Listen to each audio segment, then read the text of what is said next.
E aí, pessoal de mecatrônica, como é que vocês estão? Tudo bem? Tranquilo? Segunda semana de aula, muita trabalho, muita lista de exercícios, vocês já relataram na sexta-feira para mim.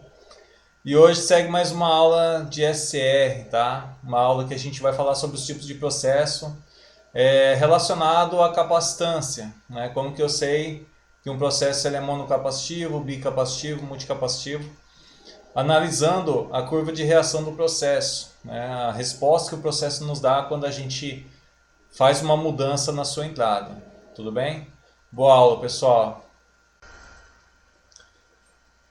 Bom, pessoal, hoje a gente vai falar sobre os tipos de processo, tá? Em relação à capacitância. Nós vimos que todo processo tem três características, que vem a ser a resistência, a capacitância e o tempo morto, que eu vou colocar aqui como TM, tudo bem? Então, como que a gente identifica se um processo ele é monocapacitivo, bicapacitivo e multicapacitivo, tá? Então a gente consegue fazer isso através da curva de reação do processo, tudo bem? E a reação das variáveis do processo são provocadas por mudanças de carga em condição de não controle. Ou seja, você deixa o seu controlador desativado e aí você faz a manipulação no seu processo para perceber o que vai acontecer, né? Se a gente pega o exemplo do tanquinho de líquido, né? Então o que acontece aqui? Qual que é a condição de não controle? A condição de não controle é retirar essa válvula sobre o controle, né, do nosso controlador aqui, né? Você tem lá o seu controlador, ele está mandando sinal para a sua válvula, você corta esse sinal de comando no modo automático, né? E aí habilita o modo manual, tudo bem? Então acontece, aqui vai ter um líquido, tá? E aí você faz uma mudança de carga, ou seja, aqui vamos supor que está com uma entrada constante de líquido, tudo bem? E aqui está uma saída constante também de líquido, tá? E vamos supor o seguinte, que você passou o controle para o modo manual e aí estava aberta, essa válvula estava aberta em 10% e você foi lá e alterou para 20%, tudo bem? Então essa é uma mudança de carga, você vai mudar o comportamento do processo, vai forçar uma mudança. E através da resposta que der na variável principal, que é a altura do líquido nesse exemplo, tá? Essa mudança a gente vai perceber se é um processo monocapacitivo, bicapacitivo ou multicapacitivo, ok? Então, pessoal, um processo monocapacitivo, quando você aplicar uma mudança brusca na entrada, tá? A saída do processo vai ter esse comportamento, tudo bem? Então, ela vai ter essa curva. Então, conforme o valor da capacitância, tá? Quanto menor a capacitância, mais rápido ele vai chegar no valor final, tá? E quanto maior a capacitância, mais tempo vai demorar para chegar no valor final, tudo bem? Isso quando você aplica você aplica na entrada, né, uma alteração e aí a tua saída ela vai responder dessa forma, tá? Um exemplo de processo monocapacitivo, tá? É o caso de um circuito RC, tudo bem? Então vamos supor aqui, ó, você tem um circuito RC, tá? Você tem um capacitor, tá? Então aqui a sua fonte de tensão é a entrada, tudo bem? Entrada. E aí a tua saída vai ser sobre o capacitor, tá? A tua saída vai ser a tensão sobre o capacitor, tá? E aqui é a resistência, tudo bem? Então, acontece, aqui eu coloquei uma fonte contínua, mas se você colocasse na entrada um sinal pulsante, tá? Se você colocasse na entrada um sinal pulsante, o que ia acontecer, pessoal? A saída de tensão sobre o capacitor DC, isso daqui, vamos supor que esse daqui seja o sinal de E da fonte, tá? Vamos supor que esse daqui seja o sinal de E da fonte. Então, na hora que você aplicou esse tipo de sinal, tá? O capacitor ele vai responder da seguinte forma, né? Quando vir o sinal, ele vai fazer uma curva de reação dessa forma, tudo bem? Então, pessoal, ele vai ter essa reação, tá? Depois ele vai descarregar, ok? E na hora que vir um novo pulso de tensão na entrada, o capacitor vai carregar novamente, tá? Então ele vai apresentar essa curva de reação de subida, tudo bem? Pessoal, vou fazer dois experimentos com circuito RC, tá? Para vocês verem a diferença entre processo monocapacitivo e bicapacitivo, tudo bem? Então essa fonte aqui vai ser a minha entrada e a minha saída eu vou ler sobre o capacitor, tá? Então, para o experimento monocapacitivo, que é a resistência e capacitância, e também quando eu incluir o indutor, vai ser a mesma fonte, tá? O sinal da fonte é esse daqui, pessoal.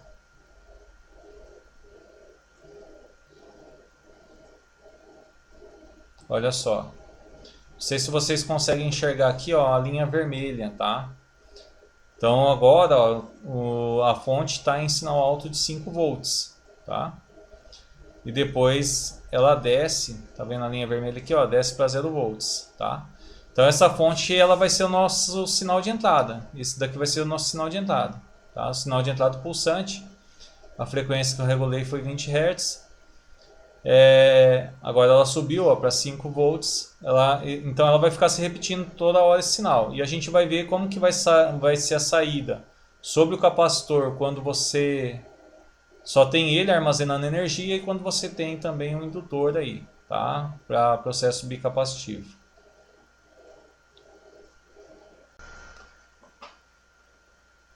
Pessoal, aqui eu tenho um exemplo de circuito RC, tá? Foi montado um programa multisim. Eu tenho uma resistência de 1 k ohms e um capacitor variável de 10 microfarads, tá? Então 10 microfarads é o máximo e aqui é zero, tá? E aqui é a nossa fonte de entrada. Então, pessoal, olha aqui no osciloscópio o que está acontecendo. Vamos lá. Olha só.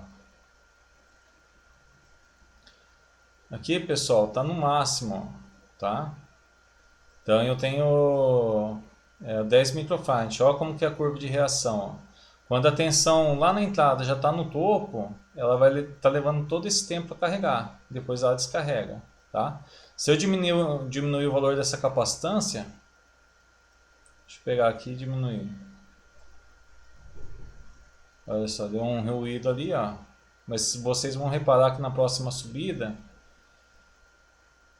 olha lá, a curva já mudou o formato, tudo bem? Está bem mais rápido. Diminuir a capacitância, a curva já deu uma achatada. Se eu prolongo ela, olha só, ela vai demorar mais tempo para carregar. Essa daqui já é com o máximo, ó. Essa aqui já é com a capacitância máxima.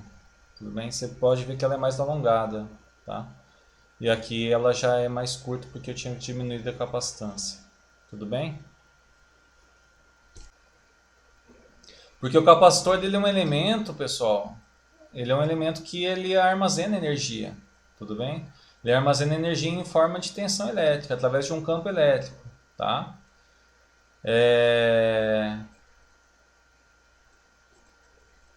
Eu acho que eu já fiz na sala com vocês a demonstração de como que se obtém, né? Como que é a fórmula básica de um processo monocapacitivo em cima do capacitor, tá? Essa resposta eu obteria também se você tivesse um tanquinho simples, tá? Então vamos supor que você está calculando aqui a entrada, vamos falar que você está monitorando a entrada aqui, tá? Se você desse um degrau nessa válvula, né, sobre um tanquinho, né, com escoamento linear, o líquido ia aumentar de altura, tá?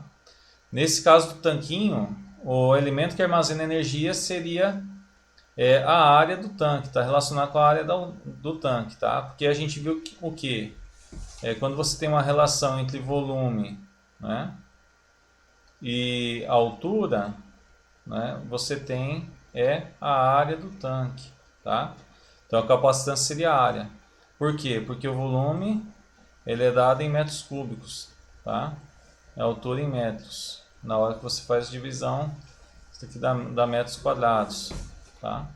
Poderia ser outra unidade também, né? Poderia ser centímetros cúbicos, milímetros cúbicos, tá? Mas a capacitância em cima de um tanque é dada pela relação do volume com a altura, tá? Qual que é a quantidade de líquido que ele armazena em relação à altura. E aí quando você faz essa divisão, você acha a área. Então se um tanque não tem aquele formato funilado, nada, ou ele é cilíndrico, né? Mas ele é reto inteiramente, tudo bem? Se ele não tiver esse formato aqui, ó, se ele não tiver isso daqui, você pode considerar que a capacitância dele é a área do tanque, tudo bem? Então a área do tanque também armazena energia, tá?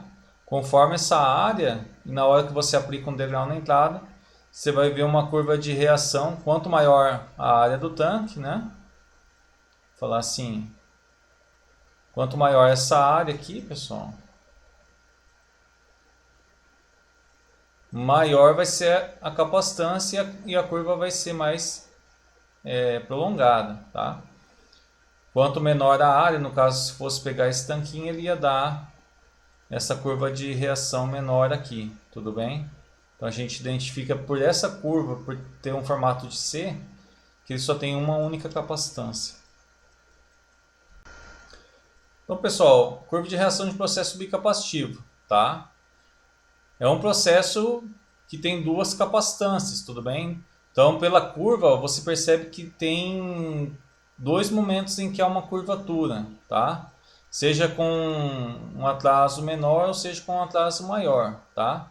Isso porque você tem duas capacitâncias. Então, se você pega o circuito elétrico, por exemplo, tá? Você tem aqui a tua fonte, tudo bem? E aí você tem um elemento que é o indutor, tá? O indutor, ele tem a capacidade de armazenar energia, tá? Em forma de campo magnético. Aí você tem a sua resistência aqui e você tem o capacitor, onde você quer obter o sinal de saída do processo, tá?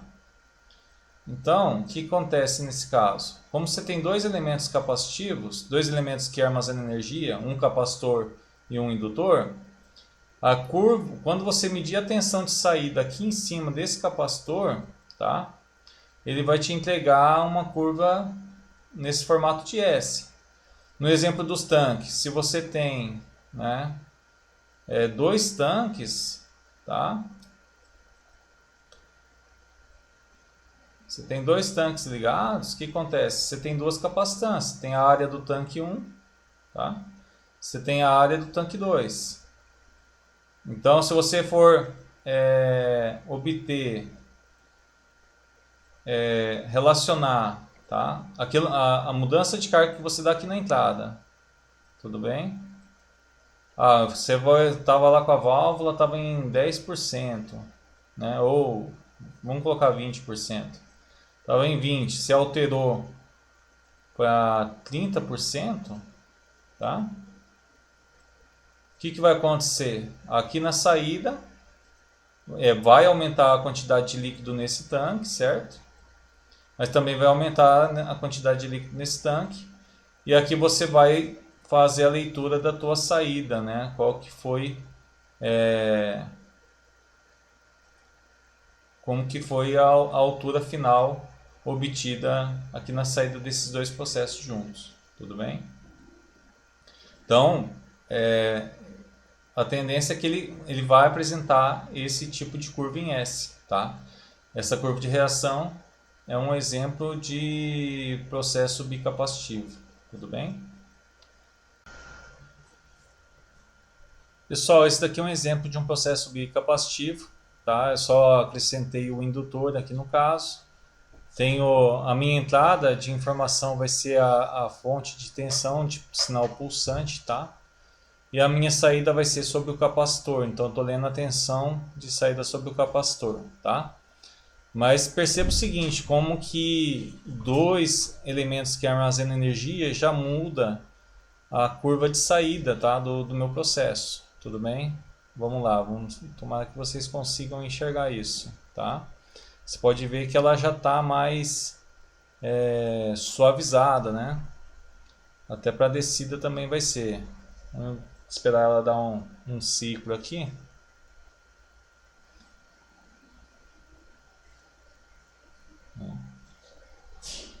Aqui, ó, perceba que ela vai subir, ó, só que ela sobe mais no formato de S, né? Ela não está mais com aquela característica da capacitância. Eu vou aumentar aqui a capacitância do meu sistema aqui, ó. Vou aumentar para o máximo. Acho que não vai dar vai bugar aqui.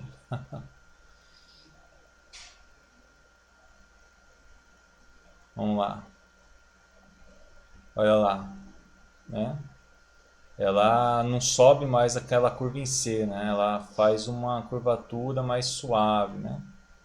Onde diminui essa capacitância aqui.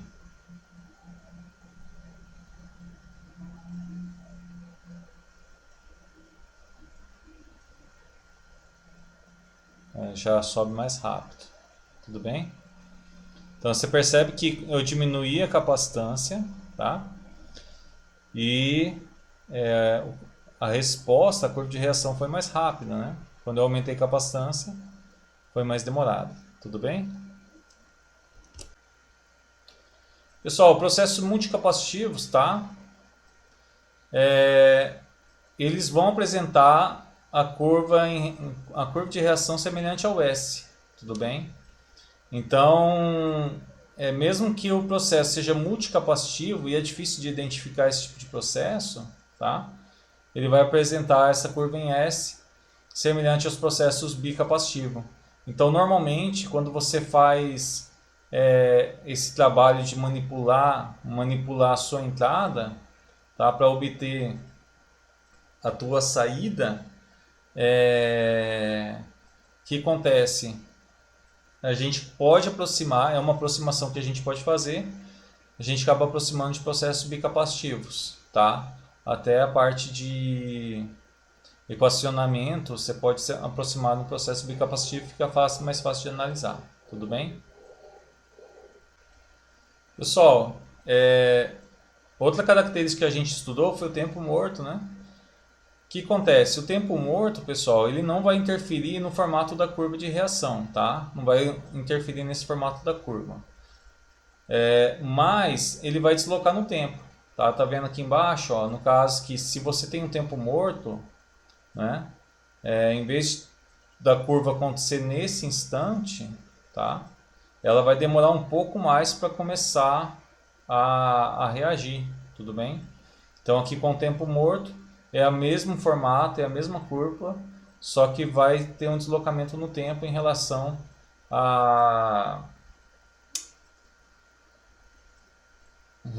condição inicial, tudo bem? Então não altera a curva de reação no tempo morto. Pessoal, aqui uma listinha de exercícios, tá? Todas as questões podem ser respondidas baseado no slide, tá? Eu vou deixar esse slide disponível pelo Moodle para vocês poderem acessar, tudo bem? Então é isso, pessoal. Essa foi a nossa aula sobre tipos de processo em relação à capacitância, ok? Espero que tenham gostado. Se gostou, deixa o like. E se inscreve no canal. Tô brincando, pessoal. Mas por enquanto é só, tá?